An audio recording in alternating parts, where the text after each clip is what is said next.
Mēs šobrīd atrodamies Rēzeknē un atrodamies uz Rēzeknes augstskolas jaunā inženieru studiju fakultātes korpusa jumta. Un šī ir teritorija, vēsturiska teritorija ar Vēsturisko skolotāju institūtu teritorijas vidū, kur Rēzeknes augstskolā ir plāns apkopot un izveidot Rēzeknes augstskolas studentu pilsētiņu.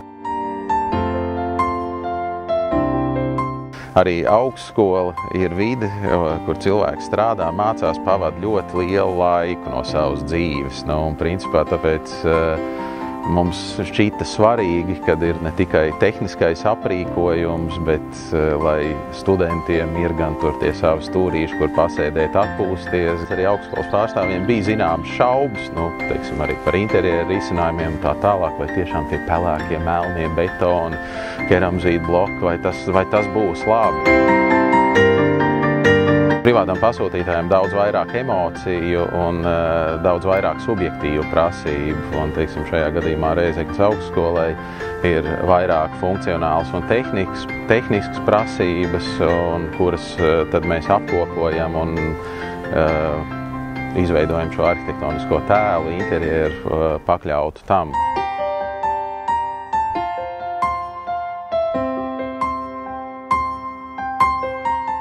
Mēs centāmies ieturēt gan formas, funkcijas un domas tīrību, arī materiālu tīrību, vienkāršību. Savā ziņā mēs kaut kādu iedvesmu guvām šeit projektējot un tā tālāk, kaut vai aplūkojot tās pašas mikroplates vai schēmas. Savā ziņā varētu teikt, ka sarežģītākie uzdevumi bija patiesībā tīri tehnoloģiskie, jo, kā jau minēju, ir laboratorijas un iekārtas ir sarežģītas ar ļoti daudz dažādām prasībām, un arī patiesībā sākumā nebija apgaidījuši, kad varētu būt tik nopietni šāds augstskolas korpusa projektēšana tīri no inženieru viedokļa un inženieru daļu savietošanas ar arhitektūras daļu. Tas bija savu veidu izaicinājums. Domāju, ka ierobežojumi lielā mērā palīdz. Jautājums ir, jebkuri ierobežojumi, ja viņi ir pārmērīgi, tad viņi, protams, sāk kaitēt, bet patiesībā ierobežojumi attīsta. Viņi veicina radošo domu, meklēt risinājumus.